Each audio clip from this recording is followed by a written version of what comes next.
अब हम 3 महीने का फलादेश दे रहे हैं मिथुन राशि वालों के लिए, जुलाई, अगस्त और सितंबर। तो अगर हम सेहत की बात करें, मस्तिष्क की बात करें, मान इज्जत सम्मान की बात करें, तो बृहस्पति आपकी राशि में बैठे हुए हैं और ये मान सम्मान भी देंगे, इज्जत भी देंगे, सेहत भी बढ़िया रहेगी, मानसिकता भी बढ़िया रहेगी, विचार भी बढ़िया रहेंगे, आचरण भी बढ़िया रहेंगे और आप कोई ना कोई अपने आचरणों में धार्मिकता भी आपके आएगी। और एक बात और कहें, अगर आपके संतान में कोई बाधा है या अभी तक नहीं हुई है या संतान होने की उम्मीद है, तो उसमें आपको संतान की प्राप्ति होगी। और वैवाहिक जीवन अगर अभी तक नहीं बना है तो वैवाहिक जीवन आपका बनेगा, यानी आपके सगाई संबंध होंगे। ये तभी संभव है जब कुंडली के अंदर कोई बाधक योग ना हो। भाग्य आपका अच्छा साथ देगा, लंबी चौड़ी यात्राएं आप करेंगे, उन यात्राओं के अंदर आपको लाभ होगा, घर में कोई धार्मिक कृत्य जो है आपके होंगे। शनि आपके, हाँ, अब अगर मैं आपको कुटुंब की बात करूं तो कुटुंब के हिसाब से अगर हम देखते हैं तो कुटुंब में धन की स्थिति ये भी आपकी बढ़िया रहेगी, धन के आगमन के स्रोत आपके बने रहेंगे। और इसके साथ साथ भाई बंधुओं की, मित्रों की अगर बात करूं तो भाई बंधु और मित्र, इसके अंदर तृतीय स्थान के अंदर आपके केतु विद्यमान है।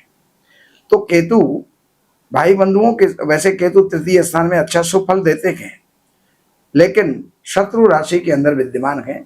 इस कारण से भाई बंधुओं के साथ कुछ विवाद हो सकता है, मित्रों के साथ कुछ विवाद हो सकता है।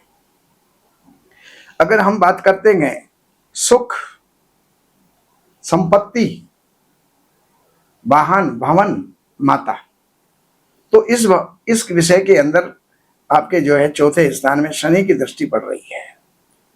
माता रुग्ण हो सकती है, प्रॉपर्टी में कुछ विवाद हो सकता है और कुछ चिंताएं आपको बनी रहेंगी।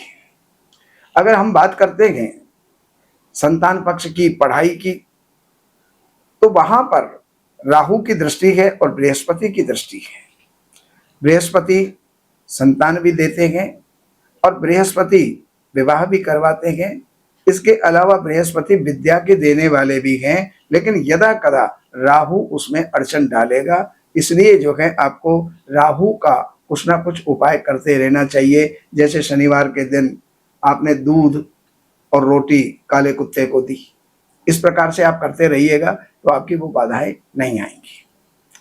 हम शत्रुओं की बात करें तो शत्रुओं की बात में ये है कि अगर कोई भी कोर्ट केस है, कुछ भी स्थिति जो पहले से चली आ रही है वही स्थिति रहेगी, ना इसके अंदर कोई माइनस होगा ना कुछ प्लस होगा। अगर हम बात करते हैं पति पत्नी के संबंधों की तो बहुत मधुर रहेंगे। आपके कोई भी पार्टनर हैं, चाहे बिजनेस पार्टनर हैं, चाहे लाइफ पार्टनर हैं, इनके लिए ये जो है स्थिति आपकी बहुत बढ़िया जाएगी और उसका सुख, उसका लाभ आपको प्राप्त होगा। आयु संबंधी बात अगर करें तो आयु में किसी प्रकार की कोई बाधा नहीं है। भाग्य संबंधी अगर बात करें तो आपके प्रयास, जितना आपको उपलब्धि चाहिए उससे आपको कहीं ज्यादा प्रयास करने पड़ेंगे, क्योंकि राहु आपके नवम स्थान में विद्यमान है और वो उसके कारण से वो बाधक हैं। तो भाग्य के बढ़ने वाले कामों के अंदर बार बार रुकावटें आपको आएंगी।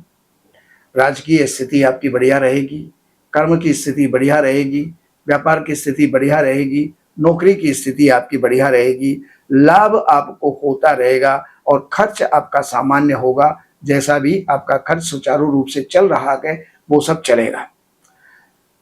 आपका जुलाई में थोड़ा सा दिमाग तेज रहेगा। अगस्त के अंदर कुटुंब में सारे जो है सुख साधन बनेंगे और सितंबर के महीने के अंदर कोई नए मित्र आपके बनेंगे और भाइयों से संबंध जो पहले के टूटे हुए हैं वो आपके वापस बन सकते हैं। ये जानकारियां मैंने आपको दी। बाकी जानकारियों के लिए इन नंबरों पर संपर्क करके, कार्यालय से अपॉइंटमेंट लेकर के, कार्यालय की सेवाएं हैं वो अर्पण करके और आपको जो भी जानना है वो आप जान सकते हैं। लेकिन शर्त एक ही है, आपकी जन्म की तारीख और जन्म का टाइम होना चाहिए, तब ही आपको जानकारी मिलेगी। वरना वीडियो को देखते ही फोन उठा करके फोन कर देते हो, आपके पास मैटर पूरा है ही नहीं, तो आप जानेंगे कैसे। नमस्कार।